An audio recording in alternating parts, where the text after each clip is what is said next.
I never told my husband I owned the beach house, so he took his mistress there. The property manager called me first. "Ma'am?" Mark's voice sounded unusually careful. "Your husband just arrived. He isn't alone." I closed my eyes for one slow breath. "Who's with him?" "A younger woman." Silence settled between us. "I thought you should know before I opened the house." I surprised even myself by smiling. "Go ahead, Mark." "Excuse me." "Unlock the house, say nothing, let them in." He hesitated. "Are you sure?" "Yes." Another pause. "I'm very sorry." "I know." I ended the call, set my phone on the kitchen counter, and stared through the window at the maple tree David and I had planted nearly 30 years ago. Then I picked up my phone again. This time I called another man. I think I said when he answered, "We both deserve the truth."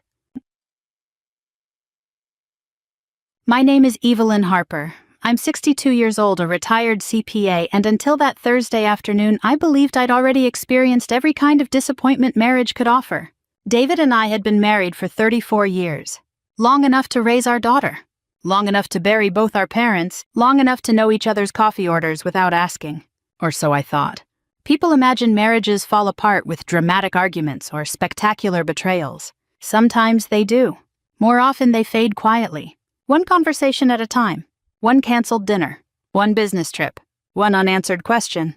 Until one day you realize you're sharing a house with someone who no longer looks up when you walk into the room. That had been us for several years. David insisted his consulting business required frequent travel throughout the Southeast. I never questioned him much. Maybe I should have. Retirement had changed me. After 40 years balancing financial statements and auditing businesses, I wanted peace instead of suspicion. I filled my days volunteering at our church twice a week, helping with tax preparation during the spring, tending my small garden, and visiting our grandchildren whenever our daughter invited us. David stayed busy, or at least that's what he said. Every few weeks he'd mention another client, another overnight stay, another conference.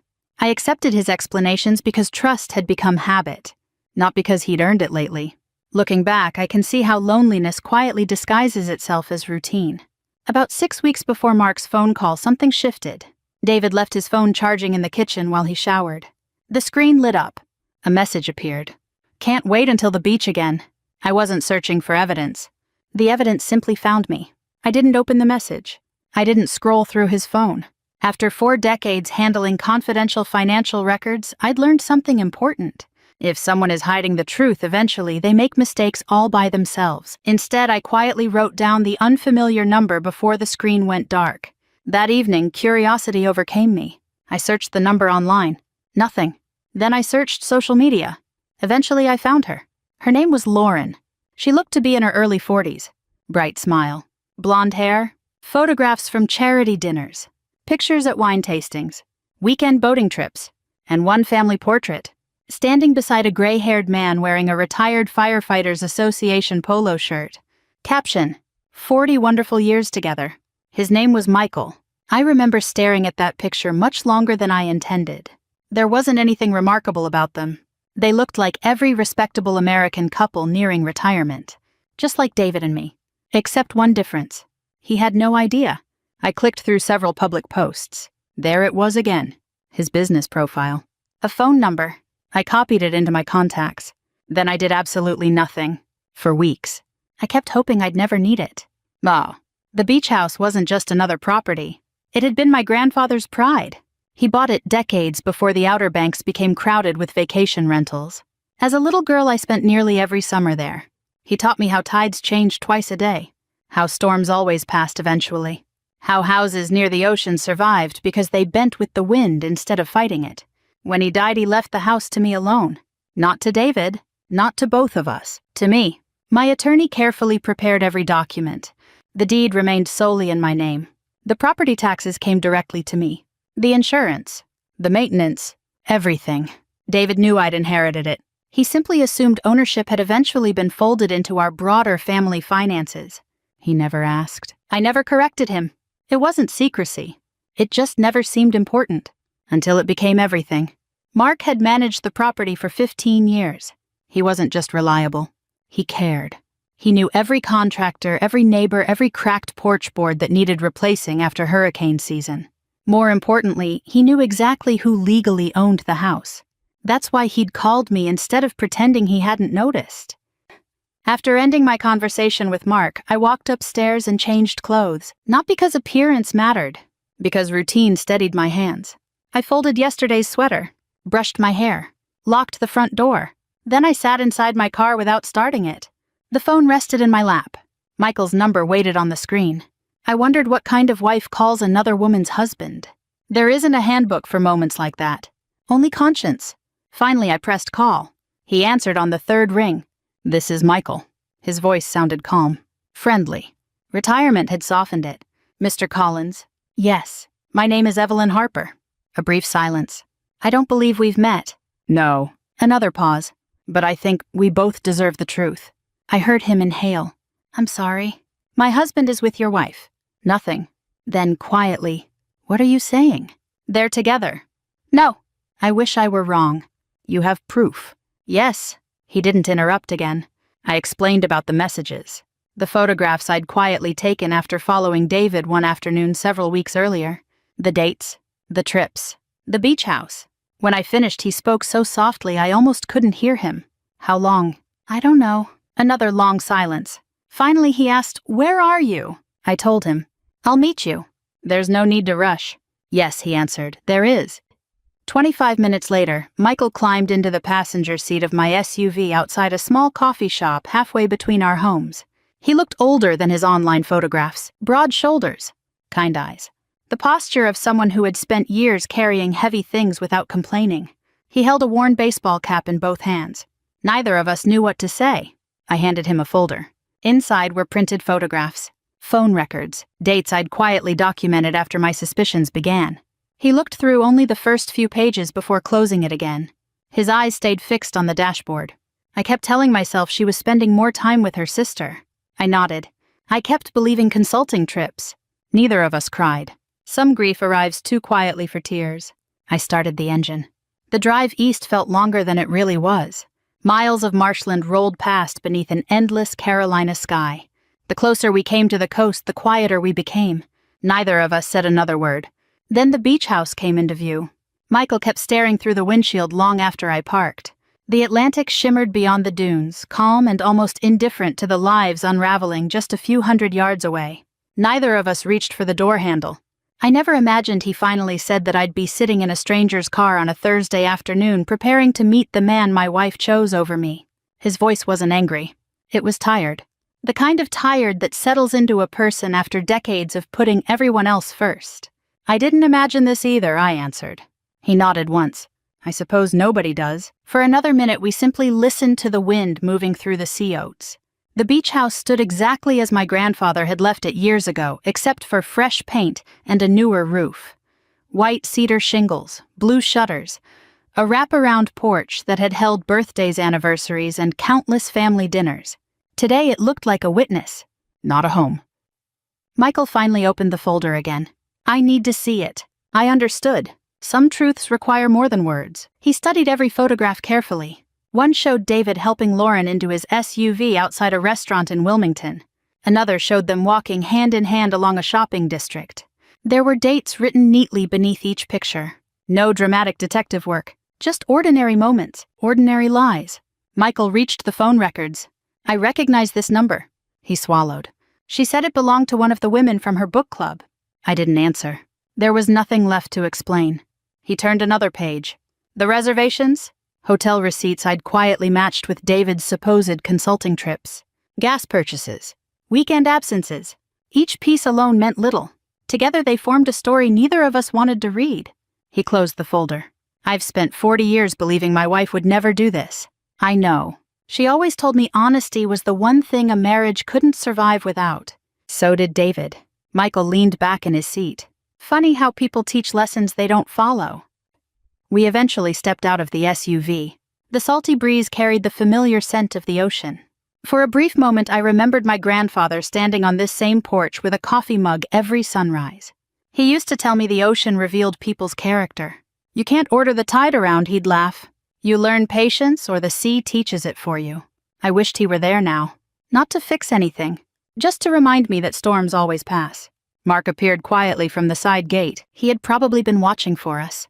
He removed his cap as we approached. "Mrs. Harper, thank you for calling." I almost didn't. "I know." His expression was heavy with concern. "I've worked here a long time. I know. I just couldn't pretend I hadn't seen what I saw." "You did the right thing." He glanced toward Michael. "You must be Michael Collins." The two men shook hands.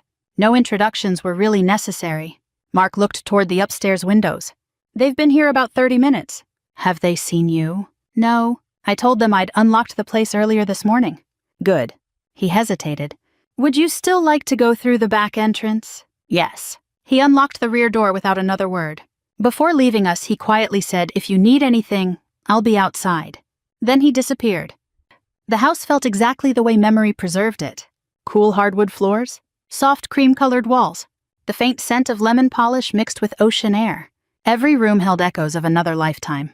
There was the old grandfather clock that chimed every hour, the quilt my grandmother had sewn decades earlier, the bookshelf my grandfather built himself.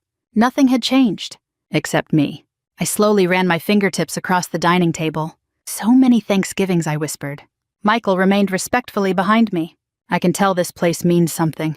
It was where my family came back together every summer." He smiled sadly. "My cabin in the mountains was like that. Still is. I don't know anymore." His answer lingered in the room. Neither of us were talking about buildings. We were talking about marriages. We sat quietly in the living room. No one spoke. The ticking clock on the mantel suddenly sounded louder than it ever had before. Michael eventually broke the silence. "Lauren and I met when we were 25. I looked over. She worked at the hospital where I was recovering after a warehouse fire." He gave a faint smile. "She brought me terrible coffee every morning." "That sounds memorable."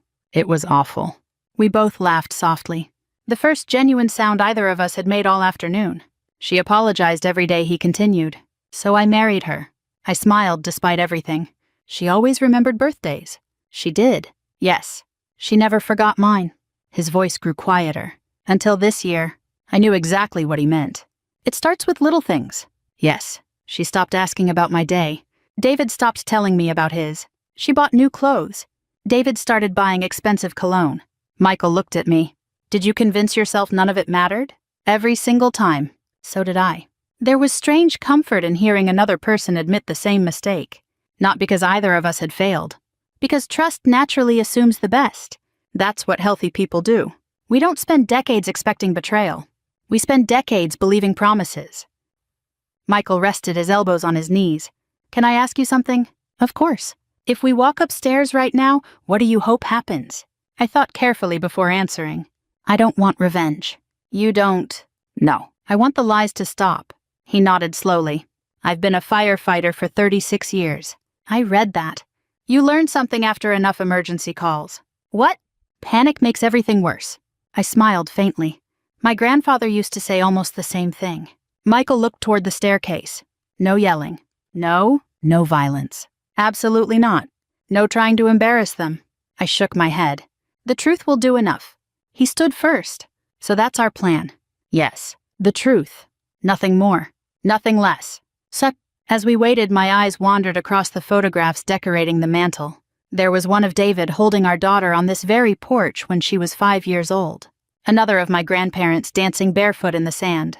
One of all 3 generations eating blue crab around the picnic table. Every picture shared one thing. People looking directly at each other. Smiling honestly. No hidden phones. No secret weekends. No carefully rehearsed excuses. For the first time all day, I realized why the betrayal hurt so deeply. It wasn't because another woman had entered my husband's life. It was because deception had entered our home long before she ever did. The affair was only the final chapter. The lies had been writing themselves for years. Above us, laughter drifted through the ceiling. A man's laugh. David's. Followed by Lauren's. The sound echoed through the house where my grandparents had once taught me that trust was life's strongest foundation. I closed my eyes. Not to hide. To steady myself. Then, the laughter stopped. A door upstairs opened. Footsteps crossed the hallway. Another door quietly clicked shut. Michael slowly rose to his feet beside me. Neither of us spoke. The footsteps reached the staircase. One step, then another, then another. Someone was coming downstairs. The footsteps grew louder with each stair. I stood beside the fireplace, my hands folded loosely in front of me. Michael stood a few feet away, shoulders straight, the same quiet strength I'd noticed when we first met that afternoon. Neither of us moved. The house seemed to hold its breath. David appeared first. He was smiling at something over his shoulder. Lauren followed him, laughing softly as she adjusted the sleeve of one of David's shirts. Then they saw us. The laughter vanished. David stopped so suddenly that Lauren nearly walked into him. For several seconds, no one spoke. I watched recognition spread across David's face. Confusion, disbelief, fear. Then Michael looked directly at his wife. His voice was calm, almost gentle. "Honey." Lauren's face drained of color. Her mouth opened, but no words came out. The silence that followed felt heavier than any argument ever could. David recovered first. "Evelyn." He forced an awkward smile. "This isn't—" "Don't," I said quietly. He blinked. "What are you doing here?" I almost laughed. "What am I doing here? I can explain." "I sincerely hope you can." Lauren suddenly covered her mouth with both hands. Tears filled her eyes. Michael never looked away from her. "I asked you this morning where you were going," he said. "You said you were meeting your cousin." She began crying. "I'm so sorry." He nodded once. "I believe you are." David stepped toward me. "Please, let's talk privately." "No." "Evelyn, everything that's happened here involved 4 people. His shoulders slumped. For the first time in years, I saw him without confidence, without excuses prepared in advance, without control. "It's not what it looks like," he finally said. Michael closed his eyes. I simply looked at David. "Really? Yes. Then help me understand." We just came down here to talk." I glanced toward the upstairs hallway. "In the bedroom?" He hesitated. "We needed privacy." I nodded slowly. "Of course you did." Lauren sobbed quietly beside the staircase. David looked desperately from me to Michael. "I know how this appears." "No," Michael answered for the first time since entering the house. "You know exactly how it appears." David rubbed both hands across his face. "This wasn't supposed to happen." I tilted my head. "What exactly wasn't supposed to happen? You finding out?" He realized what he'd said the instant the words left his mouth. His eyes closed briefly. There it was. The truth. Not hidden. Not dressed up. Simple. Painfully honest. I took one slow step forward. "David, I have one question." He nodded weakly. "When were you planning to tell me?" He stared at the hardwood floor.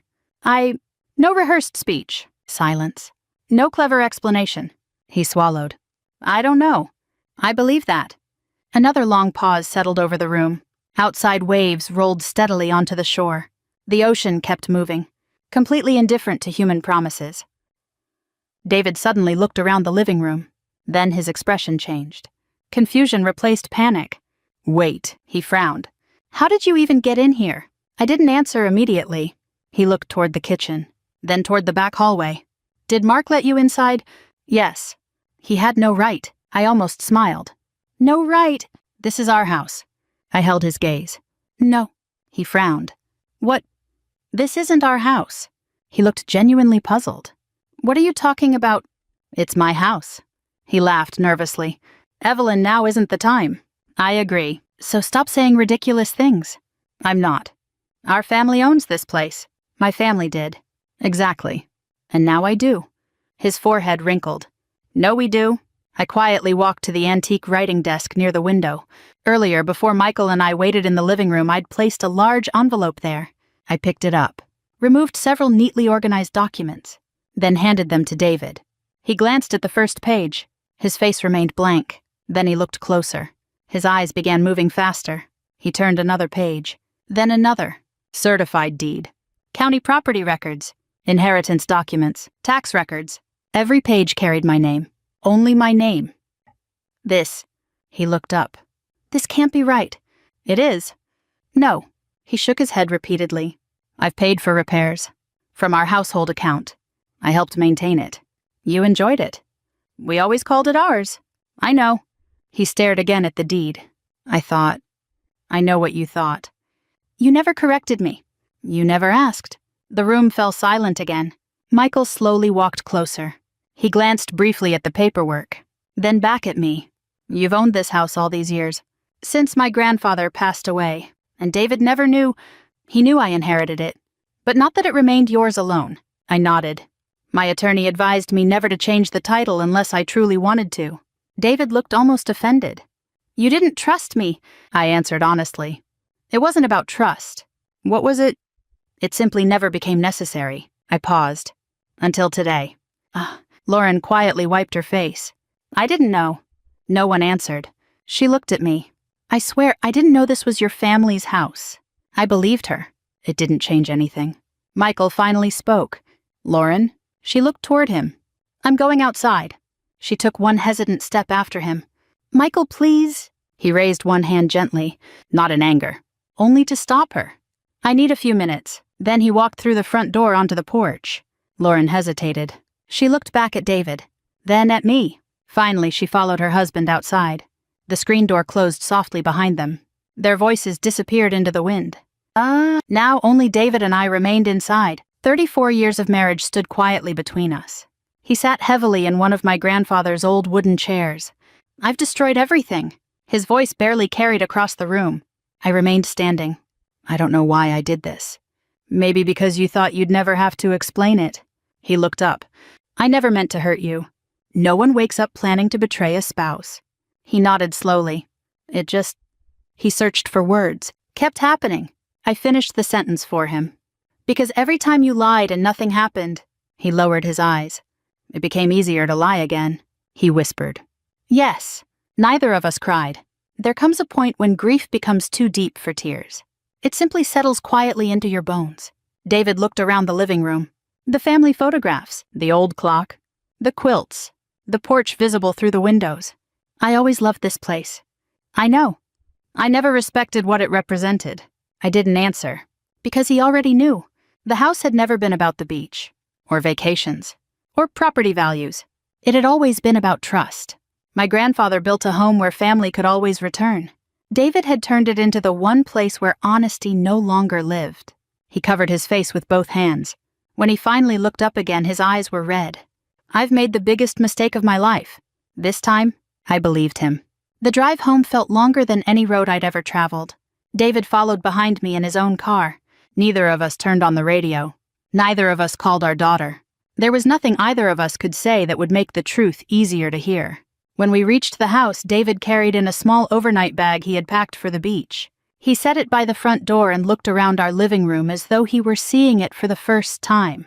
Every photograph, every piece of furniture we'd chosen together, every quiet reminder of a life built over 34 years. I'll sleep in the guest room, he said. I nodded. I think that's best. That was the last conversation we had that evening. The next morning, our daughter Emily called. She could hear something in my voice before I told her anything. Mom, what's wrong? I took a slow breath. Your father and I need to talk with you. She arrived that afternoon.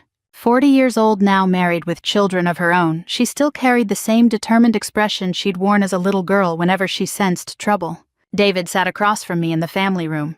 His shoulders slumped. He hadn't slept much. Neither had I. Emily looked from one of us to the other. You're scaring me. David opened his mouth. Nothing came out. So I spoke. I found out your father has been having an affair. The room became perfectly still. Emily stared at me, then at David, then back again. Finally, she whispered, Dad. He lowered his head. I'm sorry. She stood abruptly. No. Her voice shook. No. For several seconds, she simply paced across the room. Then, to my surprise, she stopped in front of me. Mom? Yes. Why didn't you fight harder for Dad? The question landed harder than I expected. I looked at my daughter, the little girl I'd rocked to sleep, the young woman I'd encouraged through college, the mother who now worried about keeping her own family together. She wanted a simple answer. Life rarely offers one. I did fight, I said quietly. She frowned. I don't understand. You only saw the last day. I invited Emily to sit beside me. Then, for the first time in years, I began telling the parts of my marriage I'd protected from everyone else. I fought every time your father canceled another anniversary dinner because of a client. She listened silently. I fought when conversations became shorter every year. I looked toward David. I fought by asking if everything was all right. David nodded almost imperceptibly. I remember. I suggested vacations. I know. I asked if we should try counseling. Emily turned toward her father. You said no, he answered honestly. I told her we were just going through a phase. I continued. I kept hoping the man I married would eventually come back. Emily's eyes slowly filled with tears. I never knew. That was intentional. Why, Because children, no matter how old they become, shouldn't have to carry their parents' marriage. She reached for my hand. I'm sorry. I squeezed it gently. So am I. Over the next week, practical matters replaced shock. As a retired CPA, I had always handled our household finances. Normally, I reviewed every monthly statement. But after retirement, David had gradually insisted on managing the expenses connected to his consulting work. It saves you the trouble, he'd said. I had agreed. Now I wanted to understand exactly where that money had gone. Not because I expected some hidden fortune. Because facts matter. I sat at my desk one morning with years of bank statements spread across the dining table.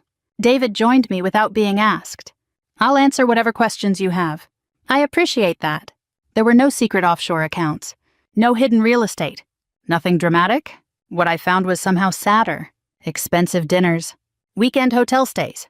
Jewelry purchased on business trips.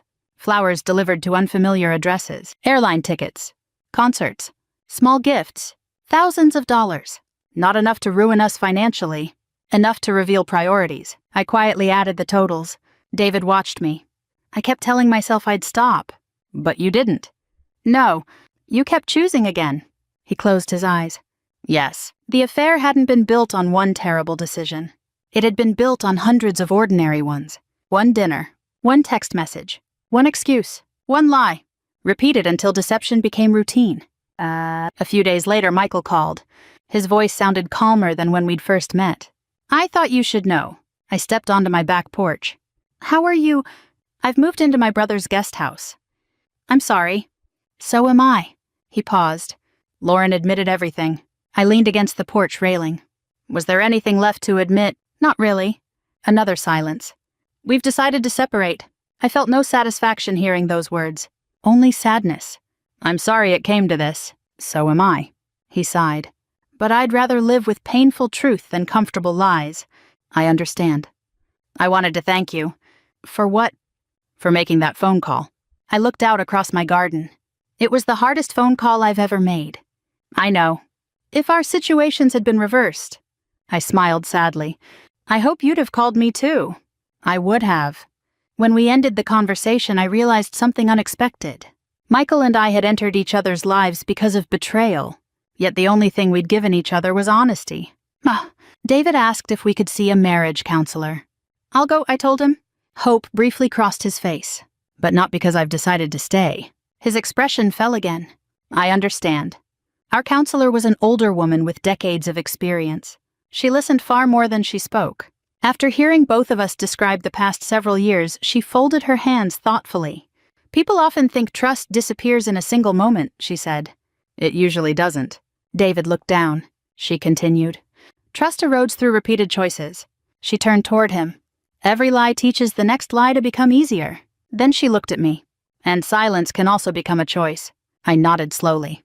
I stopped asking difficult questions. Why? I was afraid of the answers, she smiled gently. Many people are. We attended 3 sessions. By the end of the 3rd, something had become clear. Counseling had helped us understand the marriage. It hadn't restored it. Some bridges can be repaired. Others remain standing only in memory. I returned to the beach house alone the following week. Mark had prepared everything before I arrived. Fresh linens, groceries in the refrigerator. The porch swept clean. He left a handwritten note on the kitchen counter. Take all the time you need. The ocean is still beautiful. He was right. Every morning I walked the shoreline before sunrise. Pelicans skimmed low across the waves. Children searched for shells farther down the beach. Retired couples carried folding chairs toward the sand with unhurried smiles. Life continued. It always does. One rainy afternoon, I decided to organize my grandfather's old study. The room had become a place where boxes quietly accumulated over the years. Fishing journals, tax receipts, old maps of the Outer Banks, photographs I'd never framed. I dusted each shelf carefully. Near the back of the bottom drawer beneath a stack of yellowed insurance papers, I noticed something I had never seen before. A large cream-colored envelope. My name was written across the front in my grandfather's unmistakable handwriting. For Evelyn. The paper felt fragile in my hands.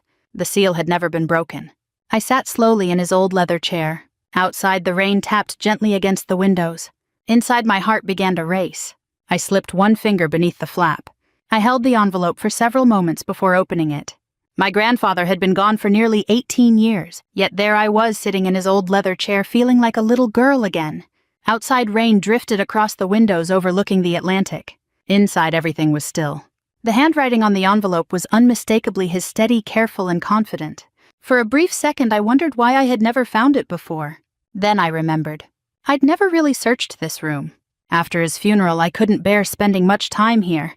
Some grief asks for silence before it allows memories back in. I carefully unfolded the letter. The paper had yellowed with age, but every word remained clear. My dearest Evelyn, if you're reading this, then I'm already gone. I hope you waited a long time before opening this letter because that would mean you were too busy living your life to spend it mourning mine. I smiled through moist eyes. That sounded exactly like him. He always believed life should move forward. You may someday wonder why I left this house only to you. The answer isn't money. It never was. I leaned back in the chair.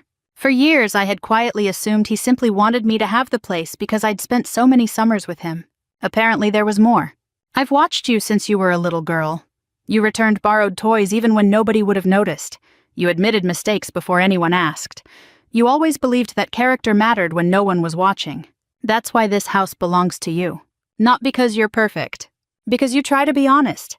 The words blurred for a moment. I removed my reading glasses and wiped my eyes. All those years as a CPA, people often complimented my intelligence. My grandfather had admired something entirely different. Integrity. I continued reading. A house is only wood nails and paint. A home is built with trust. One survives storms because engineers designed it well. The other survives storms because people tell each other the truth. I looked around the study. The old books. His fishing rod still hanging neatly on the wall. The desk where he'd balanced his checkbook every Sunday afternoon. He had always lived exactly as he believed. Simple. Steady. Honest.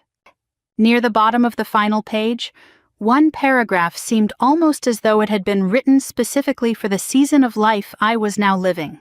If someone ever hurts you deeply, don't let anger choose the ending of your story. Anger is a poor architect. It tears down much faster than it builds. Justice has its place. Truth has its place. But bitterness should never become your permanent address. I slowly lowered the letter. Those words settled into me more deeply than I expected. For days I had replayed the confrontation at the beach house. David's face when he realized he didn't own it. Lauren's tears. Michael's quiet dignity. Part of me had wondered whether I should have exposed everything publicly. Told friends. Embarrassed David at church. Shared every ugly detail with our extended family. Now I knew why I hadn't. Because deep down that had never been who I was. The truth had already done its work. It didn't need my help becoming cruel. The divorce process began the following month. People often imagine divorce after a long marriage as one dramatic courtroom battle. Our experience wasn't like that. It was mostly paperwork, meetings, conversations with attorneys, quiet decisions about retirement accounts, savings, and the house we had shared. Because the beach house had always been my separate inheritance, it was never part of the negotiations. David never questioned that after seeing the documents. He simply nodded whenever it came up. I understand. Those 3 words seemed to define him now, not because they changed the past, because he finally stopped arguing with reality. So, one afternoon our attorneys arranged for us to review the final property agreement together. David arrived early. He looked older than he had only a few months before. Not physically. Emotionally. Regret has a way of aging a person. As we waited for the meeting to begin, he quietly said, I owe you an apology that doesn't fit into any legal document. I looked at him. You don't have to say anything because we're getting divorced. I know. He took a slow breath. I betrayed your trust. Yes. I lied to you repeatedly. Yes. I convinced myself I was protecting everyone. I shook my head gently. No. He closed his eyes. I was protecting myself. Neither of us spoke for several seconds. Then he continued. I've apologized before. You have. But today I finally understand what I'm apologizing for. That mattered. Not enough to restore our marriage. Enough to recognize genuine remorse. I accept your apology, I said quietly. He looked surprised. You do. Accepting it isn't the same as pretending none of this happened. I know. I simply don't want to spend whatever years I have left carrying resentment. His shoulders relaxed for the first time in months. Thank you. A week later, Michael called again. He was preparing to sell the mountain cabin he and Lauren had once dreamed of retiring in. I've decided to start over somewhere smaller. How are you holding up? Better than I expected. I'm glad. He laughed softly. I've joined a fishing club. That sounds healthy. I hadn't picked up a fishing rod in 15 years. What changed? I realized I'd stopped doing things that made me feel like myself. His words stayed with me. After we spoke for a while, he became unusually quiet. I've been meaning to tell you something. What is it? You gave me a choice. I don't understand. If you hadn't called... He paused. I'd still be living inside a lie. I looked toward the ocean from the porch. The afternoon sun shimmered across the water. I almost didn't make that call. I'm grateful you did. So am I. As autumn arrived, I spent more weekends at the beach house. Not to escape. To heal. I repaired little things that had been postponed for years. The porch swing received fresh paint. The flower beds were replanted. I donated old furniture that no one used anymore. With every small project, the house slowly began feeling peaceful again. One evening I carried my grandfather's letter onto the porch and read it once more as the sun disappeared beyond the dunes. The words hadn't changed, but I had. Forgiveness suddenly made sense. Not because David deserved another marriage, not because consequences should disappear. Forgiveness simply meant I refused to let his choices become the center of the rest of my life. It wasn't reconciliation. It was freedom. Nearly 6 months passed. The divorce was finalized quietly. No headlines. No family arguments. Just 2 signatures ending one chapter and beginning another. Christmas came and went. Emily brought the grandchildren to the beach house for New Year's weekend. Their laughter filled the same rooms that had once echoed with painful silence. For the first time in many months, the house felt like a home again. Then on a cool afternoon in early spring, Mark called. Mrs. Harper. Hello, Mark. There's someone here asking if he may speak with you. I looked through the front window toward the driveway. A familiar sedan stood beneath the live oak trees. David stepped out slowly. His hands were empty. Mark lowered his voice. He says he only wants one conversation. I looked toward my grandfather's letter resting on the coffee table. Then back at David standing quietly beside his car. I took one slow breath. Tell him I'll meet him on the porch. David was already standing when I stepped onto the porch. The afternoon sun cast long shadows across the weathered deckboards my grandfather and I had once stained together. The ocean was calm. So was I. David removed his baseball cap. I appreciate you agreeing to see me. I wasn't sure I would. I understand. For a moment, neither of us spoke. The wind carried the familiar scent of salt and seagrass between us.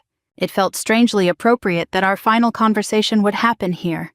This house had witnessed the happiest moments of our marriage. It had also witnessed its end. David rested both hands on the porch railing. I've practiced this conversation 100 times. Did it help? No. A faint smile crossed my face. Honesty usually doesn't need rehearsal. He nodded. I've finally learned that. I didn't come here to ask you to take me back. I looked at him carefully. I know. I don't deserve that. No. I only wanted you to hear one thing from me face to face. I waited. He looked toward the waves before continuing. I confused excitement with happiness. His voice was steady. Every lie made me feel like I could postpone dealing with the truth. He sighed. I kept telling myself I wasn't hurting anyone. He laughed bitterly. I couldn't have been more wrong. I remained quiet. I hurt you. Yes, I hurt Emily. Yes, I hurt Michael. Yes, I even hurt Lauren because relationships built on lies eventually collapse under their own weight. For the first time since we'd met, I heard no excuses. Only ownership. I spent months asking myself why. He shook his head. The answer wasn't complicated. What was it? I stopped protecting what mattered most. His eyes met mine. I stopped protecting us. I leaned against the porch railing beside him. There are things I need to say too. He looked surprised. Yes, I wasn't apologizing for his affair. I never would. But marriages rarely become distant overnight. I should have insisted on difficult conversations years earlier. He listened without interrupting. I noticed us drifting apart. I know. I kept hoping time would fix what honesty should have addressed. He nodded slowly. I made it easy for you to avoid those conversations. You did. But I also accepted silence because it felt less frightening than conflict. The admission wasn't self-blame. It was self-awareness. Looking back honestly didn't erase what David had done. It simply allowed me to see the whole picture. We both failed our marriage, I said softly. You betrayed it. I stopped fighting for it. David's eyes filled with tears. I'm sorry. So am I. The divorce had been finalized nearly 3 months earlier. The paperwork was complete. The legal chapter had ended. This conversation wasn't about changing that. It was about leaving without bitterness. David reached into his jacket pocket. I brought something. He handed me a small envelope. Inside was a photograph. It showed the 4 of us, David, Emily, our granddaughter, and me, standing on this very porch 5 summers earlier. We were all laughing. The picture had been taken before either of us realized how much distance had quietly grown between us. I found it while cleaning the guest room, he said. I thought it belonged here. I studied the photograph for several moments. It does. You can throw it away if you want. I smiled gently. No, really, it reminds me that our marriage wasn't a lie. He looked confused. It ended because of lies. But the life we built before that was real. I slipped the photograph back into its envelope. I'm grateful for those years. So am I. And I'm grateful they gave us Emily. He smiled through damp eyes. Our best accomplishment. Without question. David looked around the porch one final time. I always thought this house was special because of the view. It never was. No, I shook my head. It was special because of the people who gathered here. He nodded. I understand that now. I think you do. He extended his hand. For a second I considered it. Then I stepped forward and hugged him. Not as a wife. Not as someone hoping to begin again. As one human being saying goodbye to another. The embrace lasted only a few seconds. When we stepped apart, something inside me felt lighter. Not because the pain had disappeared. Because it no longer owned me. Take care of yourself, David. You too, Evelyn. He walked slowly toward his car. Halfway there, he turned back. Thank you for answering the phone that day. I thought about Mark's call. About Michael sitting silently beside me. About the front door opening. About my grandfather's letter. I almost didn't. I'm glad you did. So am I. He climbed into his car and drove away without looking back. I watched until the road disappeared behind the dunes. Then I went inside and quietly closed the front door. So, life slowly settled into a new rhythm. Emily and the grandchildren visited often. The beach house once again filled with laughter card games, homemade cobblers, and sandy footprints across the porch. One evening my oldest grandson asked, "Grandma, why do you smile every time you look at this house?" I thought for a moment before answering. Because it reminds me that truth may hurt, but it also sets people free. He nodded as though that made perfect sense. Maybe children understand simple truths better than adults. Several months later, I met with Mark to discuss an idea that had been growing in my heart. I'd like to do something meaningful with the house. He smiled. What did you have in mind? My grandfather always believed homes should help people. He nodded. So, I'd like to open it several weeks each year for veterans couples and grandparents, raising grandchildren families going through difficult seasons who simply need a peaceful place to breathe. Mark's eyes brightened. I think your grandfather would have loved that. I hope so. The house had survived hurricanes. It had survived heartbreak. Now it would become a place where healing could quietly begin for others. That felt like the best inheritance I could possibly pass forward. Sometimes people ask whether I regret making that phone call. The answer is no. Not because it ended my marriage, because it ended the lies. Revenge didn't heal me. The truth did. Owning the beach house never made me strong. Having the courage to open its front door that day did. Some marriages end because people stop loving. Others end because people stop telling the truth. Either way, healing begins the moment honesty walks back into the room. If this story reminded you of someone you love, don't wait for a phone call from a property manager before having the conversation you've been avoiding. Sometimes one honest conversation can save a relationship. And if it can't, it may still save your peace. Thank you for spending this time with me. If you've ever experienced betrayal, forgiveness, or a second chance, whether in marriage, friendship, or family, I hope you'll share your story in the comments. Your experience may encourage someone who feels alone today. And if stories like this speak to your heart, I'd be honored if you subscribed and joined me for the next one. Until then, take good care of yourself and of the people who trust you.